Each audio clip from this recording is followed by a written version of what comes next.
ये non membranosus होता है, यानी इसके इर्द गिर्द मेम्ब्रेन प्रेजेंट नहीं होती, लेकिन इसका स्ट्रक्चर कुछ इस तरह अरेंज होता है। ठीक है, इसका स्ट्रक्चर कुछ इस तरह अरेंज होता है कि हमें वो वाला स्ट्रक्चर इस तरह नज़र आता है कि इसके इर्द गिर्द मेम्ब्रेन प्रेजेंट है। इस तरह का ऐसे ऐसे ये जो है हमारे पास, ये क्या है जो आपको ये नज़र आ रहा है, ये न्यूक्लियोलर क्रोमेटिन फाइबर्स है।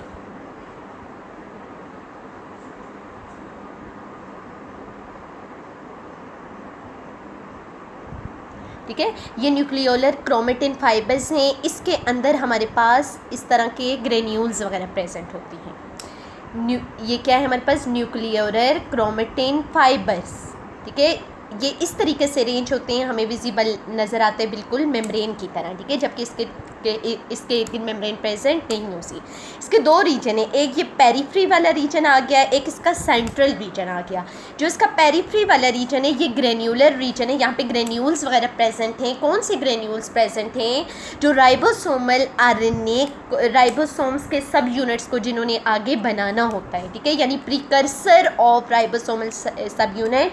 प्रिकर्सर हम उस चीज़ को बोलते हैं जिसने आगे जाके, जैसे प्रिकर्सर ऑफ राइबोसोमल सब यूनिट हैं, तो ये वो वाले प्रिकर्सर हम जिसने आगे जाके राइबोसोमल सब यूनिट्स को बनाना है। ठीक है, दरमियान में इसका जो रीजन है ये फिब्रिलर रीजन है, फिब्रिल्स वगैरह यहाँ पे प्रेजेंट है, और इसमें आरडीएनए और आरएनए वगैरह प्रेजेंट है। आरडीएनए वो वाला डीएनए है जिसने आरएनए बनाना है, यानी ये राइबोसोमल डीएनए है जिसने राइबोसोमल आरएनए बनाना है। ठीक है, तो ये आरडीएनए क्या करता है, हमारे पास precursor of ribosomal subunit बनाता है, जो कि इस पेरिफ्री वाले एरिया में जाती हैं, और ये फिर फर्दर किसको बना देती हैं, हमारे पास किसको बना देते हैं, राइबोसोमल आरएनए को। ठीक है, दोबारा से इस चीज़ को मैं बताती हूँ। मैंने आपको क्या बताया कि हमारे पास इसके ग्रेन्यूलर रीजन में, मैंने क्या बताया, ग्रेन्यूलर रीजन में ग्रेन्यूल्स प्रेजेंट हैं। कौन से ग्रेन्यूल्स प्रेजेंट हैं, जो हमारे पास प्रिकर्सर्स हैं किसके, राइबोसोमल सब यूनिट के, जिसने आगे जाके राइबोसोम के सब यूनिट बनाने हैं। ठीक है, दरमियान वाले रीजन में आरडीएनए प्रेजेंट है। ठीक है, ये आरडीएनए क्या बनाएगा, ये हमारे पास जो प्रिकर्सर हैं राइबोसोमल सब यूनिट के, ये प्रिकर्सर राइबोसोमल सब यूनिट फर्दर राइबोसोमल आरएनए बनाएंगे। ठीक है, तो ये था हमारे पास सारा स्ट्रक्चर किसका, न्यूक्लियोलस का। मोस्ट इंपॉर्टेंट चीज़ यहाँ पे मैं बताऊँ, न्यूक्लियोलस को डिस्कवर किसने किया था, हमारे पास फोंटेनर, साइंटिस्ट किसने किया था, फोंटेनर ने। ठीक है, न्यूक्लियोलस को डिस्कवर किया था फोंटेनर ने। तो दोबारा बताती हूँ बच्चों, एक ने, ठीक है, इसको डिस्कवर किया था फोंटेनर साइंटिस्ट ने, फोंटेनर। ठीक है, और टर्म न्यूक्लियोलस को सबसे पहले यूज़ किया था बोमेन साइंटिस्ट ने। ठीक है, ये न्यूक्लियोलस के बारे में सारा था, इसे डिस्कवर फोंटेनर ने किया। इसका टर्म न्यूक्लियोलस यूज़ की थी हमारे पास किसने, बोमेन्स ने। ठीक है, नेक्स्ट हम लोग जाते हैं अपने न्यूक्लियोप्लाज्म की तरफ। तो न्यूक्लियोप्लाज्म का, जैसा कि मैंने आपको बताया कि न्यूक्लियर मेम्ब्रेन के अंदर वाला जो सारा रीजन है वो न्यूक्लियर प्लाज्मा आ जाता है। ये हमारे पास बिल्कुल कोलाइडर जेली लाइक मटेरियल है, जिसमें हमारे पास साल्ट साइंस वगैरह प्रेजेंट, डाइवेलेंटाइंस वगैरह, जैसा कि मैंने आपको बताया था। ठीक है, इसके अलावा क्रोमेटिन मटेरियल जितना भी है वो सारा इसके अंदर ही कंडेंस सस्पेंड होता है, प्रेजेंट होता है। और इसके अंदर हमारे पास डिफरेंट इंजाइम्स वगैरह प्रेजेंट है, जो कि डीएनए की रेप्लिकेशन वगैरह के लिए या ट्रांसक्रिप्शन वगैरह के लिए ज़रूरी होती हैं, सिंथेसिस ऑफ आरएनए वगैरह के लिए। तो ये सारी चीज़ें हमारे पास किसके अंदर प्रेजेंट होती है, न्यूक्लियोप्लाज्म में। न्यूक्लियोप्लाज्म का जो पीएच है वो हमारे पास 7.4 टू 7.6 है, यानी थोड़ा सा बेसिक है। ठीक है, स्लाइटली बेसिक सा आ जाता है। क्लियर हो गया क्लास। तो ये था हमारे पास सारा न्यूक्लियोप्लाज्म के बारे में। नेक्स्ट जाते हैं हम अपने पार्ट क्रोमोसोम्स की तरफ। दो चीज़ें यहाँ पे इम्पोर्टेंट हैं, एक है क्रोमेटिन, दूसरा है क्रोमोसोम्स। जैसा कि मैंने आपको पहले बताया है कि जो हमारे पास क्रोमेटिन और क्रोमोसोम्स में डिफ्रेंशिएट क्या है बच्चों, कि जब सेल डिवाइड नहीं होता, डिवीजन की फेज़ में नहीं होता, यानी जो इंटरफेज़ वाली स्टेज है, उस टाइम उसके अंदर न्यूक्लियस के अंदर सारा मटेरियल जो है वो हमारे पास इस तरह नेटवर्क की तरह, सवैयों की तरह फैला होता है, जिसे हम क्रोमेटिन मटेरियल बोलती है। इसमें भी अब डीएनए और हिस्टोन प्रोटीन ही प्रेजेंट है, ठीक है। लेकिन जब सेल डिवाइड होता है, जब मेटाफेज की स्टेज होती है, यही क्रोमेटिन मटेरियल कंडेंस्ड होके, अरेंज होके क्रोमोसोम्स बना देता है, ठीक है। तो दो चीज़ें, एक क्रोमेटिन, दूसरा क्रोमोसोम्स। पहले हम क्रोमेटिन को देखते हैं। तो क्रोमेटिन के बारे में यहाँ पे मैं आपको बताती जाऊँ। क्रोमेटिन जो है, ये जो हमारे पास क्रोमेटिन आ जाता है, ठीक है, इसके दो मेन रीजन है क्रोमेटिन के, एक हेट्रोक्रोमेटिन और दूसरा कौन सा आ जाता है, यूक्रोमेटिन, ठीक है। हेट्रोक्रोमेटिन वो वाला रीजन है जो नॉन ट्रांसक्राइबिंग रीजन है, जहाँ पे ट्रांसक्रिप्शन और एप्लीकेशन का प्रोसेस नहीं हो रहा होता, और यूक्रोमेटिन वो रीजन है जो कौन सा प्रोसेस कर रहा होता है, ट्रांसक्रिप्शन का भी और एप्लीकेटिंग में एक्टिवली इन्वॉल्व होता है, ठीक है। ये था हमारे पास क्रोमेटिन के बारे में। अगर अभी हम लोग देखें क्रोमोसोम्स को, ठीक है, अगर अभी हम लोग देखें क्रोमोसोम्स को, तो क्रोमोसोम्स हमारे पास कौन सा रीजन आ जाता है, जब हमारे पास क्रोमेटिन मटेरियल कंडेंस्ड हो जाता है, कंडेंस्ड होके वो कौन सा पार्ट बना देता है, क्रोमोसोम्स का। क्रोमोसोम्स के स्ट्रक्चर को थोड़ा सा मैं यहाँ पे डिफाइन कर लेती हूँ, ठीक है। क्रोमोसोम्स का जो स्ट्रक्चर है वो हमारे पास डिफरेंट पार्ट हैं उसके, जैसा कि ये हमारे पास इस तरह अगर मैं बताऊँ तो ये हमारे पास क्रोमेटेड्स, इस आर्म्स को हम क्या बोलेंगे, क्रोमेटेड, क्या बोलेंगे, क्रोमेटेड, TID, क्रोमेटेड, ठीक है। जबकि ये दरमियान वाला जो रीजन नज़र आ रहा है ये है सेंट्रोमियर। ये कौन सा रीजन है, सेंट्रोमियर।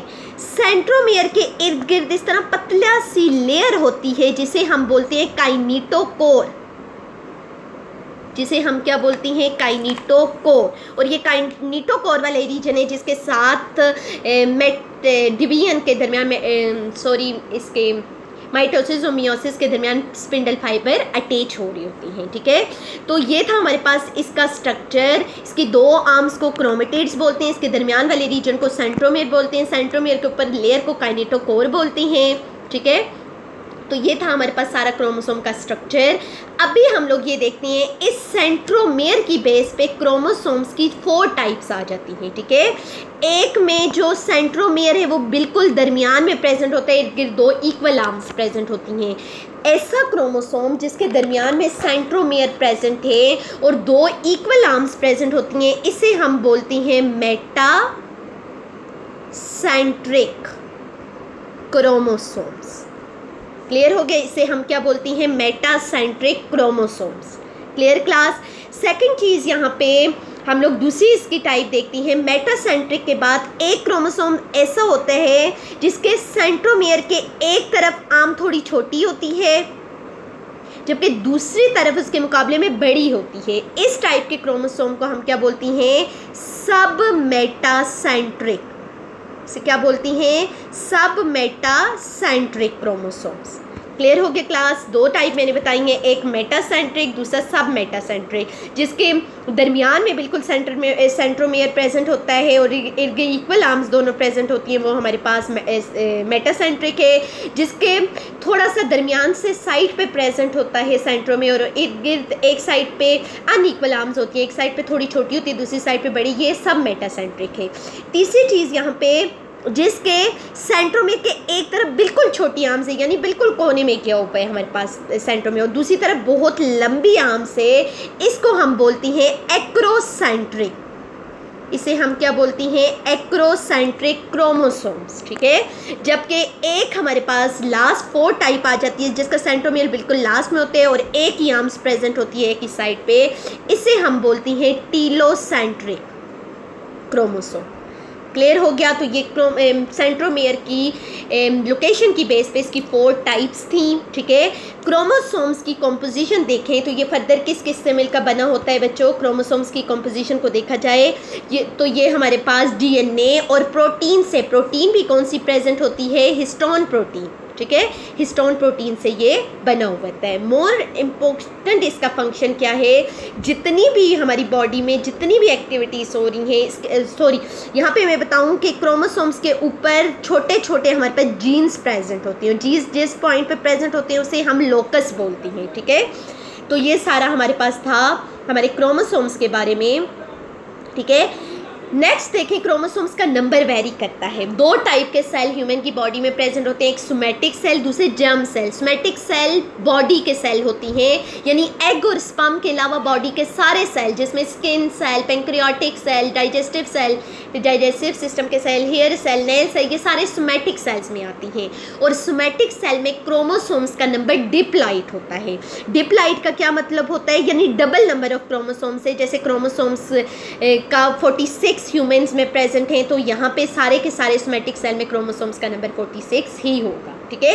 जबकि जर्म सेल सिर्फ एग और स्पर्म में जिन्होंने फर्टिलाइजेशन करनी होती है, उनमें हैप्लॉइड नंबर ऑफ क्रोमोसोम्स होता है, हाफ हो जाता है क्रोमोसोम्स का नंबर। 46 टोटल हैं अगर ह्यूमन की बॉडी में, तो एग में भी 23 होंगे, स्पर्म में भी 23 होंगे। फिर जब फर्टिलाइजेशन होती है, ये दोनों मिलकर जाइगोट में दोबारा से 46 आके इस तरह आगे जनरेशन में क्रोमोसोम्स का नंबर क्या रहता है, कांस्टेंट रहता है, ठीक है। तो डिफरेंट आपकी बुक में एग्जांपल दी हुई हैं, मैन का बताया हुआ, चिंपैंजी का, ओनियन का, गार्डन पी का, उनके क्रोमोसोम के हैप्लॉइड और डिप्लॉइड नंबर बताए हुए हैं। तो ये सारा था हमारे पास आज न्यूक्लियस के बारे में, जो कि एक मेजर टॉपिक था आपके सब्जेक्ट का। हम लोगों ने न्यूक्लियस में क्या क्या पढ़ा था, न्यूक्लियस की हम लोगों ने डिस्कवरी देखी, इसके अलावा न्यूक्लियस का हम लोगों ने नंबर को डिस्कस किया, उसके बाद हम लोगों ने इसकी पोजीशन देखी, फिर हम लोगों ने शेप को डिस्कस किया था, फिर हम लोगों ने न्यूक्लियस के स्ट्रक्चर को ओवरऑल डिस्कस किया था, फिर हम लोगों ने न्यूक्लियस को स्टार्ट किया था। न्यूक्लियस के डिफरेंट पार्ट थे, जिसमें से सबसे पहले हम लोगों ने न्यूक्लियर मेम्ब्रेन के बारे में पढ़ा था, ठीक है।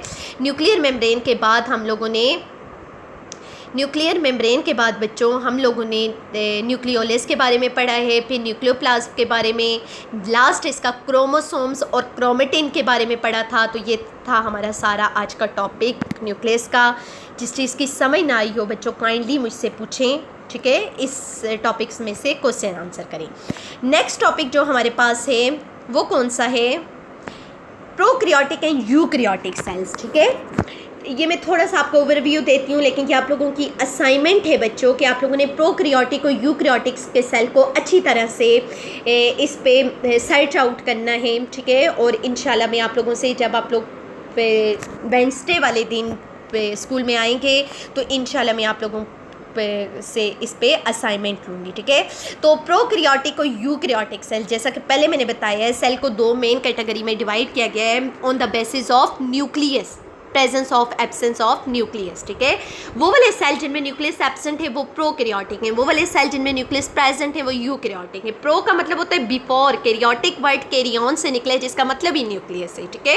तो वो वाले सेल जो न्यूक्लियस जिनमें डेवलप नहीं था, जो न्यूक्लियस से पहले सेल थे जिनमें न्यूक्लियस एब्सेंट है, वो प्रोकैरियोटिक हैं। जबकि दूसरा यू का मतलब होता है ट्रू कैरियोटिक न्यूक्लियस, ठीक है। वो वाले सेल जिनमें true well developed nucleus present होते हैं वो कौन से हैं, यूकैरियोटिक सेल्स, ठीक है।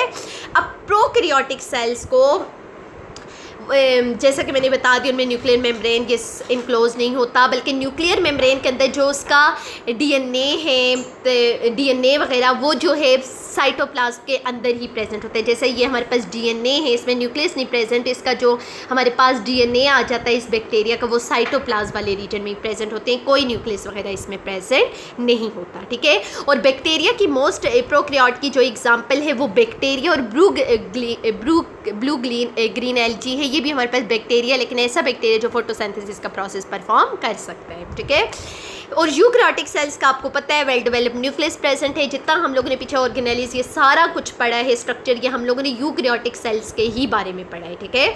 तो यूकैरियोटिक सेल्स में दुनिया में जितने भी लिविंग ऑर्गेनिजम्स हैं उनको 5 मेजर किंगडम में डिवाइड किया गया। आप लोगों को अच्छी तरह पता है, 9th क्लास में पढ़ा था। किंगडम मोनेरा, प्रोटिस्टा, इसके अलावा protista, fungi, Plantae and animalia वगैरह, ठीक है। तो इसमें जो सबसे पहले मोनेरा है वो किस कैटेगरी में आता है हमारे पास, प्रोकैरियोट्स में। बाकी चारों प्रोटिस्ट, फंजाई, एनिमल्स और प्लांट्स, उन सब में जो सेल्स हैं वो कौन से आ जाती हैं, यूकैरियोटिक सेल, जिनमें यूनिसेलुलर और मल्टीसेलुलर सेल्स आ जाती हैं। हैं, ठीक है। तो सिंपल हम लोग प्रोकैरियोटिक के बारे में अभी यहाँ पढ़ेंगे, क्योंकि यूकैरियोटिक हम लोगों ने पिछला सारा पढ़ लिया कि यूकैरियोटिक में वेल डेवलप्ड न्यूक्लियस प्रेजेंट होते हैं, उस न्यूक्लियस का स्ट्रक्चर देखा, उसका फंक्शन देखा। इसके अलावा उसमें साइटोप्लाज्म में membrane bounded cytoplasmic organelles present होती हैं, उनके बारे में पढ़ा, जिनमें endoplasm reticulum, Golgi body, ribosome, ठीक है। इसके अलावा लाइजोसोम, पैरोक्सिसोम, ग्लाइकोसिसोम, डिफरेंट ऑर्गेनेलीज को हमने पढ़ा था, ठीक है। लेकिन यहाँ पे प्रोकैरियोटिक सेल में देखें तो सारी मेम्ब्रेन बाउंडेड ऑर्गेनेली जिनके मेम्ब्रेन प्रेजेंट है वो क्या होती है, एब्सेंट होती है, ठीक है। जैसे mitochondria, endoplasm reticulum, chloroplast, Golgi bodies वगैरह ये सब कुछ एब्सेंट है, न्यूक्लियस भी नहीं प्रेजेंट, ठीक है। इसमें सिर्फ और सिर्फ ऑर्गेनेली राइबोसोम्स प्रेजेंट है, लेकिन उसका भी साइज डिफरेंट है। यूकैरियोट में वो 80s प्रेजेंट है, जबकि प्रोकैरियोट में उनका साइज 70s है, ठीक है। इसके अलावा बच्चों इनमें कोई माइटोसिस मियोसिस का प्रोसेस नहीं होता, इसमें cell divide simply, eukaryotic cell में सेल डिवाइड होते हैं माइटोसिस के प्रोसेस के थ्रू, जबकि प्रोकैरियोटिक सेल में माइटोसिस का प्रोसेस एब्सेंट होता है। सेल की डिवीजन के लिए बाइनरी फिशन का प्रोसेस होता है। बाइनरी फिशन हम लोगों ने 10th क्लास में पढ़ा था, जिसमें सेल जो है पहले अपने DNA को डिवाइड करता है, फिर उसके बाद वो अपने सेल को डिवाइड करता है और 2 सेल में कन्वर्ट हो जाता है, ठीक है। इसके अलावा मोस्ट इंपॉर्टेंट चीज़ इसमें सेल वॉल प्रेजेंट होती है, जो कि म्यूरिन से बनी होती है, यानी सेल वॉल पेप्टाइडोग्लाइकेन है। पेप्टाइडोग्लाइकेन 2 चीज़ें यहाँ पे यूज़ हो रही है। पेप्टाइडो वर्ड प्रोटीन को शो करता है, ग्लाइकेन वर्ड हमें हमारे पास कार्बोहाइड्रेट को यूज़ कर रहा है। तो म्यूरिन की जो सेल वॉल है इसमें कार्बोहाइड्रेट प्रोटीन के साथ जुड़ी हुई होती है, ठीक है। और ये वाली जो सेल वॉल होती है ये टोटली चेंज होती है प्लांट्स की सेल वॉल से, क्योंकि प्लांट की सेल वॉल सेलुलोज से बनी होती है। तो ये था बच्चों सारा हमारे पास यूकैरियोटिक और प्रोकैरियोटिक का। फर्दर इस पे ये आप लोगों का होम टास्क है, इसको अच्छी तरह आप लोगों ने इस पे रिसर्च करके जो जो इसके मेन फीचर, मेन पॉइंट में आप लोग इंशाल्लाह मुझसे क्लास में डिस्कस करना। नेक्स्ट इस चैप्टर का लास्ट टॉपिक है बैक्टीरिया इज मॉडल प्रोकैरियोट। जैसा कि मैंने अभी बताया कि हमने प्रोकैरियोट को देखा है, तो प्रोकैरियोट की एक एग्जाम्पल बैक्टीरिया को हम लोग देख रहे हैं कि बैक्टीरिया हमारे पास प्रोकैरियोट में आता है, बिल्कुल स्मॉलेस्ट ऑर्गेनिज्म है, ठीक है, और वर्ल्ड में बहुत ज़्यादा प्रेजेंट है, यानी हमारी बॉडी में हमारे सेल से भी 10 टाइम्स ज़्यादा हमारी बॉडी में बैक्टीरिया प्रेजेंट है, ठीक है। कुछ बैक्टीरिया यूज़फुल होती हैं, कुछ बैक्टीरिया हार्मफुल होती है, डिजीजेस काज करती हैं। इसके यूज़फुल हार्मफुल बैक्टीरिया इंशाल्लाह ये फुल आगे प्रोकैरियोट्स का चैप्टर है, हम लोग उसमें पढ़ेंगे।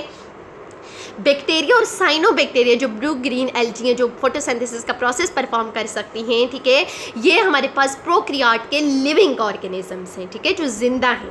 बैक्टीरिया की सेल वॉल जैसे कि अभी मैंने पीछे बताया है, ओवरऑल प्रोकैरियोट्स की किससे बनी होती है, म्यूरिन से, यानी पेप्टाइडोग्लाइकेन वगैरह से। इसके अलावा बच्चों मोस्ट इंपॉर्टेंट फीचर यहाँ पे ये है कि ये सेक्शुअल बाइनरी फिशन के अलावा ये सेक्शुअल रिप्रोडक्शन भी शो करते हैं। बाइनरी फिशन एसेक्सुअल में आ जाती है, सेक्शुअल रिप्रोडक्शन ये डिफरेंट प्रोसेसेस से कार्य होती हैं, ठीक है, जिसमें हमारे पास ये थोड़ा थोड़ा भी इधर ओवरव्यू दे देती हूँ, इसका भी एक्सप्लेन से हम लोग इस टॉपिक को आप लोगों के प्रोकैरियोट्स के चैप्टर में ये अच्छी तरह दिया है उसमें पढ़ेंगे, ठीक है। तो इसमें डिफरेंट हमारे पास स्टेप आ जाती हैं, जैसे कंजुगेशन है। कंजुगेशन में क्या होता है, यहाँ पे एक मोस्ट इंपॉर्टेंट चीज़ मैं आपको बताऊँ बच्चों कि कंजुगेशन वाले प्रोसेस में क्या होता है कि 2 बैक्टीरिया हैं, ये 2 बैक्टीरिया पहले एक दूसरे के साथ ब्रिज बनाती हैं, अपनी सेल वॉल को अटैच करती हैं, एक पुल की तरह का रास्ता बनाती हैं, और एक बैक्टीरिया दूसरे बैक्टीरिया के साथ अपने जेनेटिक मटेरियल को क्या करता है, एक्सचेंज करता है। क्योंकि कंजुगेशन वर्ड, कंजुगेट हम वर्ड ही 2 चीज़ों के लिए यूज़ कर रहे हैं, तो 2 बैक्टीरिया दरमियान में पुल, जिसे हम लोग ब्रिज की तरह के एक्ट करता है, जिसे पाइलेस बोलती है, इसके थ्रू एक दूसरे के साथ कनेक्टेड होती हैं, ठीक है। नेक्स्ट अगर देखें तो कौन सा है, ट्रांसफॉर्मेशन। ट्रांसफॉर्मेशन में बैक्टीरिया क्या करता है, किसी दूसरे बैक्टीरिया से उसके डीएनए के पीस को ले लेता है। अब कैसे लेता है ये भी इंशाल्लाह हम लोग आगे अपने प्रोकैरियोट्स के चैप्टर में एक्सप्लेन से पढ़ेंगे, लेकिन ये इस तरह ले लेता है, ठीक है। ट्रांसडक्शन वो वाला प्रोसेस है जिसमें 2 बैक्टीरिया के दरमियान उनके जेनेटिक मटेरियल को एक्सचेंज करने में कोई तीसरा चीज़ इन्वॉल्व होती है, और तीसरी चीज़ यहाँ पे वायरस आ जाता है। बैक्टीरियोफेज वायरस होता है जो एक के जेनेटिक मटेरियल को दूसरे बैक्टीरिया की बॉडी में इंट्रोड्यूस करने में हेल्प करता है, ठीक है। तो ये सारा हमारे पास स्ट्रक्चर था। यहाँ पे मैं बता रही हूँ आपको बैक्टीरियल ट्रांसफॉर्मेशन। कंजुगेशन को पहले देखें, जैसा कि मैंने बताया 2 बैक्टीरिया हैं, ठीक है। 2 बैक्टीरिया दरमियान में क्या बनाती हैं, एक ब्रिज की तरह का स्ट्रक्चर बनाती हैं। एक बैक्टीरिया दूसरे बैक्टीरिया को फिर क्या दे रहा होता है, एक डोनर बैक्टीरिया होता है जो जो देने वाला होता है कोई भी अपना पार्ट, और दूसरा कौन सा, रेसिपिएंट बैक्टीरिया होता है जो रिसीव करते हैं उसके जेनेटिक पार्ट को, ठीक है। कंजुगेशन के बाद ट्रांसडक्शन देखें। ट्रांसडक्शन में मैंने क्या बताया बच्चों कि दो बैक्टीरिया एक दूसरे के साथ उसका मटेरियल एक्सचेंज करने में कोई तीसरा ऑर्गेनिज्म हेल्प करता है, और तीसरा यहाँ पे कौन सा है, वायरस, ठीक है। ये वायरस इसकी बॉडी पे अटैक करता है इसके जेनेटिक मटेरियल को लेकर, ठीक है, और जब ये दूसरे बैक्टीरिया में जाता है इस पहले वाले बैक्टीरिया के जेनेटिक मटेरियल के साथ, तो वहाँ पे जाके उसके जेनेटिक मटेरियल को इंट्रोड्यूस करवा देता है, ठीक है। थर्ड चीज़ ट्रांसफॉर्मेशन है, जिसमें बैक्टीरिया क्या करता है कि एक बैक्टीरिया अपनी किसी चीज़ को दूसरे बैक्टीरिया की बॉडी में ट्रांसपोर्ट करता है थ्रू इन्वायरमेंट डिफरेंट वे से। तो ये था हमारे पास सारा आज का चैप्टर। आप लोगों का फर्स्ट चैप्टर कंप्लीट हो चुका है बच्चों। इस पूरे चैप्टर में से जिस